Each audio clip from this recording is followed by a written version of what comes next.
अच्छा आचार्य जी इसमें है। इसका माइक उसी से वहीं से बोलना पड़ेगा। ओम ओम।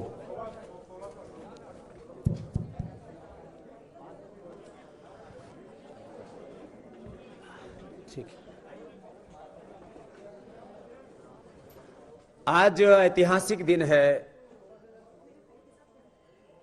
वीर शिरोमणि छत्रपति शिवाजी महाराज की जयंती है और योग आयुर्वेद की वैश्विक प्रतिष्ठा हो, एविडेंस बेस्ड मेडिसिन के तौर पर, evidence based research based treatment के तौर पर एक जीवन पद्धति के साथ एक चिकित्सा पद्धति, एक evidence based research and experience पर बेस्ड हमारी ये जो सनातन पद्धति थी उसको एक वैश्विक स्तर पर प्रतिष्ठा का दिन के रूप में आज का दिन जाना जाए, इसके लिए आज का दिन हमने चुना कि एक तरफ छत्रपति शिवाजी महाराज की जयंती का ये दिन और भारत वैश्विक स्तर पर हेल्थ के क्षेत्र में, चिकित्सा के क्षेत्र में पूरे विश्व को लीड करे, एक आत्मनिर्भर भारत से लेकर के विश्व का प्रत्येक नागरिक आत्मनिर्भर बने।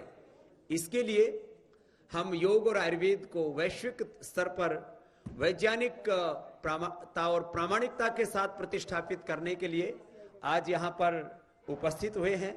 और पतंजलि ने सैकड़ों रिसर्च पेपर अभी तक पब्लिश किए हैं, अलग अलग रोगों के बारे में, अलग अलग प्रकार के ड्रग्स को इन्वेंट किया है और अलग अलग प्रकार की जो हमारे योग की क्रियाएं हैं उनको भी वैज्ञानिक तथ्यों के साथ में हमने पूरी दुनिया के सामने रखा है।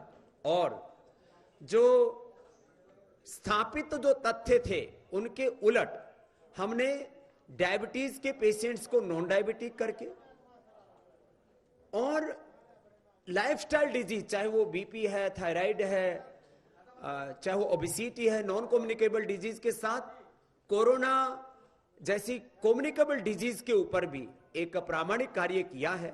और इसमें जितने भी प्रोटोकॉल्स हैं जो मॉडर्न मेडिकल साइंस के द्वारा स्थापित, जो उसके पैरामीटर्स हैं, उन मापदंडों के अनुरूप हमने सबसे पहले डेंगू नील बनाया डेंगू के खिलाफ, फिर हमने कोरोनिल बनाया और कोरोनिल के संदर्भ में 9 रिसर्च पेपर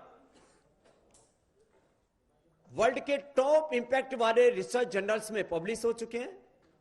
उसमें 16 रिसर्च पेपर पाइपलाइन में है।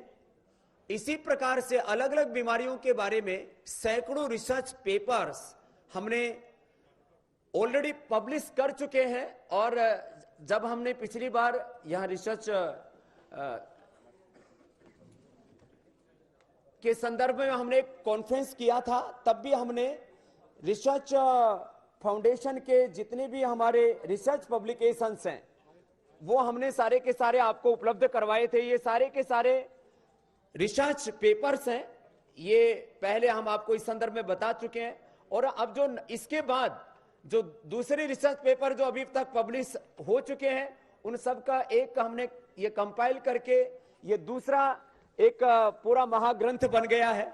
जैसे हमारे यहां पर 20,100 ऋचाएं वेदों की है, ऐसे ही ये सारे वो रिसर्च पेपर्स का एक पूरा का पूरा डेटा है यहां पर। अब आज का जो संदर्भ है उसके बारे में मैं आना चाहता हूं। जब हमने कोरोनिल, श्वासाहारी और अणु तेल के द्वारा लाखों लोगों को जीवन दान देने का काम किया तो बहुत लोगों ने प्रश्न उठाए कि इसके साइंटिफिक पैरामीटर्स को फॉलो किया गया है, नहीं किया गया। कुछ लोगों के मन में ही ऐसा रहता है कि रिसर्च का काम तो केवल जो है विदेश में ही हो सकता है, और वो भी आयुर्वेद में रिसर्च का काम कोई करे तो लोग शक की निगाहों से देखते हैं। वो शक के सारे बादल हम Yang bilang semua lampu sama aja. Are you sure? Buat saya, lampu yang lebih terang pasti Hanox. ने अब छांट दिए हैं और कोरोनिल से लेकर के अलग अलग बीमारियों के ऊपर जो पतंजलि ने रिसर्च किया है, मैं एक संदर्भ के साथ आज की इस बात को कहना चाहता हूं। आदरणीय हमारे इस देश के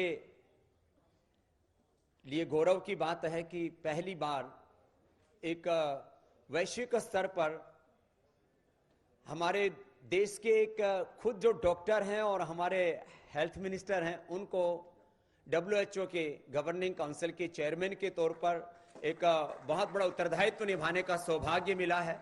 भारत लीड कर रहा है इस समय WHO को, और उसके हमारे एक बहुत ही गरिमापूर्ण व्यक्तित्व, जिन्होंने स्वास्थ्य को हमेशा एक सेवा मान करके, और मंत्री बनने के बावजूद भी अब कभी कभी अतिरिक्त व्यवस्थाएं हो जाएं तो अलग बात है, अभी भी रोगियों को देखना, उनकी सेवा करने को अपना सौभाग्य समझते हैं।